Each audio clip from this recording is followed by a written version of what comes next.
ton...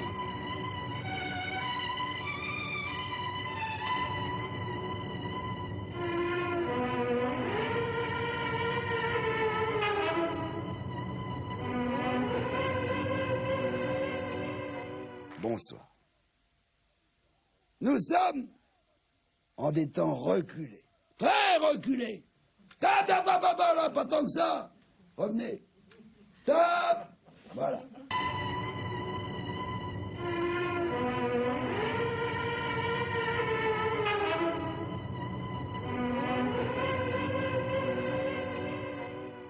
И в то же время высокопоставленные американские политические деятели, и в то же время высокопоставленные американские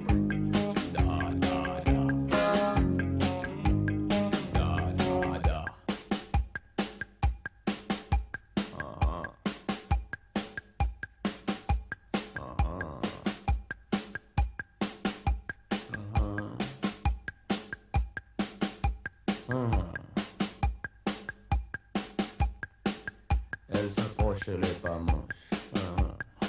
J'ai même pas 100 balles en poche. Elle me cherche où elle triche. C'est pas vrai qu'elle me trouve beau. Da da da da, c'est un cadeau. Mais est-ce qu'on cherche, est-ce qu'on triche?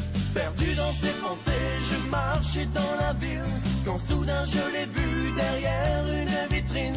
Au premier regard, j'ai su que c'était elle, ma belle. C'est Monique, Monique Larenon. c'est Monique, Monique Larenon. c'est Monique, Monique Larenon. qui aurait cru qu'un jour un simple végétal me ferait bander à mort comme un animal. Pourtant il faut le dire, même si ça fait mal, je suis amoureux d'une renoncule. Ta mère, ta mère. Je l'ai mise au milieu de mon appartement, qu'elle irradiait de lumière comme un regard d'enfant. Elle embaumait la pièce de senteurs exotiques de Monique. Vienne la nuit, sonne l'heure, les jours s'en vont, je demeure. Passent les jours et passent les semaines, ni temps passé, ni les amours reviennent. Sous le pont Mirabeau coule la Seine. Vienne la nuit, sonne l'heure, les jours s'en vont, je demeure.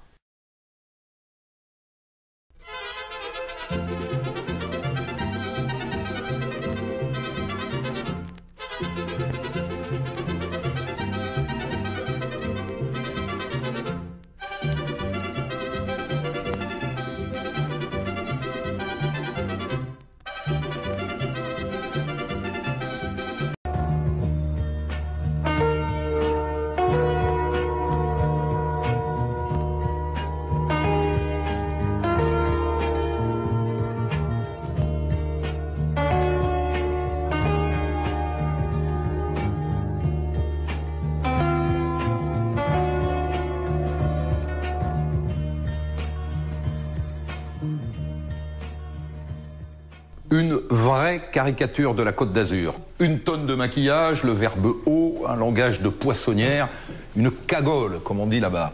Et en amour, une tigresse, dominatrice, manipulatrice, emberlificoteuse, sans oublier bien sûr des amis voyous, un ancien mari braqueur et un petit studio secret dans lequel elle exerce des activités de massage et de relaxation. Contre rétribution, ça va de soi. Lova propose des massages en tout genre. Ça fait bien effectivement un pseudo call girl, organiser ou avoir organisé des rencontres avec des hommes qui auraient de l'argent, qui seraient prêts à payer pour passer un moment avec elle. On se dit que c'est possible. On connaît son tarif et on sait ce qu'elle compte faire. Donc il n'y a aucune ambiguïté. Pour tous, c'est la surprise. On était assommés.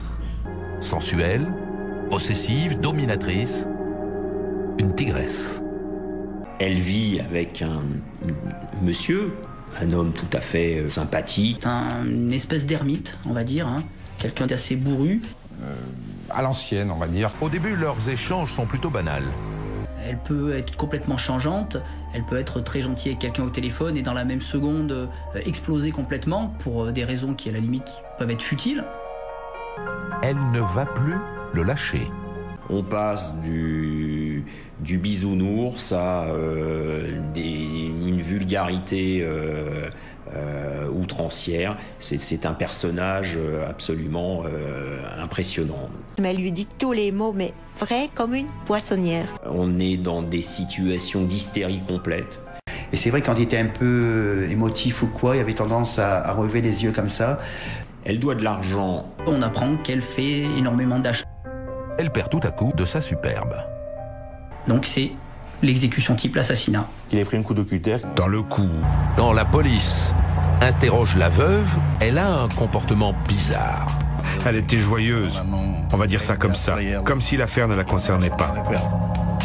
Elle rigolait avec une amie à elle, elle était très en forme. Ça ne fait pas d'elle une meurtrière. C'est un accident. Elle lui a même expliqué comment elle avait attiré son amant. C'est un copain. Par rapport aux autres, costume, très élégant, et puis c'est très très bien parlé. On se dit, lui, c'est le chef. Il est très fort, parle très bien. Elle dit à cette personne, mais je vous aime beaucoup. Elle ment à son nouvel amant. Elle est quand même allée jusqu'en Auvergne, chez eux, leur casser la porte d'entrée à coups de pierre et de talons pour qu'ils sortent de là, de la maison. Il a quitté sa femme et leur maison confortable pour s'installer avec elle. Effectivement, ici, s'est passé quelque chose. La maîtresse a vu rouge. Et le vaudeville a commencé à mal tourner. Ensuite, elle est partie. On n'a plus de nouvelles de lui. Ah, il a disparu. Et les jours passent. Il s'est volatilisé. J'ai pas de preuve que c'est elle, mais je sais que c'est elle. Voilà pourquoi elle ne pleure pas. Elle a refait sa vie avec un ancien braqueur. C'est aussi un copain. Tout jeune déjà, ce Roméo faisait parler de lui. Il était impliqué dans une affaire de trafic de drogue, une grosse affaire. On lui connaît pas de vie professionnelle stable. Il veut son argent. Il jouait beaucoup, mon frère. Ils se conduisent comme des voyous. Elle était prisonnière d'un amant violent. Donc la situation tourne au vinaigre. C'est dans ce contexte un peu tendu, très tendu même, qu'un jour, sans crier gare, les voisins ont entendu du bruit. Ils ont sous les yeux sa femme, tachée de sang. On tue le cadavre. Le déshabille. Il est mort sur le coup. Dans l'appartement, c'est un vrai massacre. Des traces de sang sur les murs. Et la fête commence. La femme bafouée imbibe de son sang un morceau de sucre avant de le dissoudre dans le café. Une personne de normale, elle le fait pas ça, hein. Une boucherie. Pour les policiers, tout colle. On l'a retrouvé avec des traces de piqûres. Dans le cou. Coup de théâtre.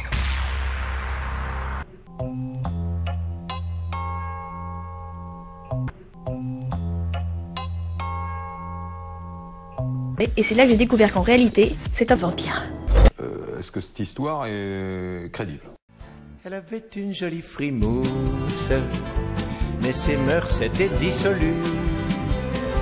Elle suçait plus du tout son pouce, ça veut pas dire qu'elle suçait plus. Or cette...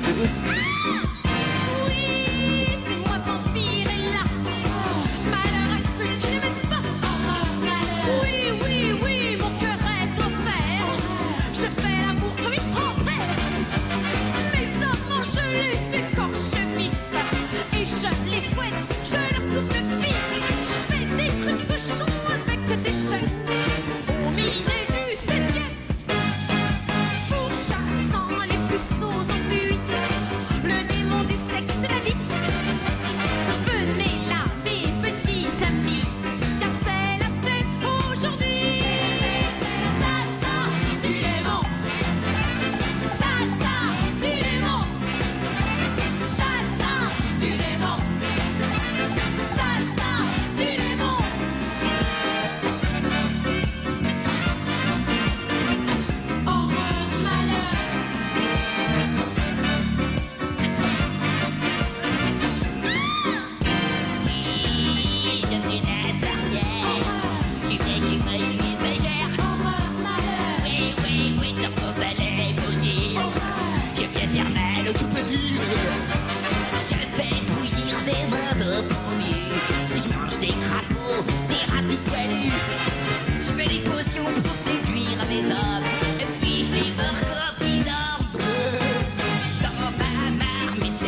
Il y a des bestioles, des coulinons.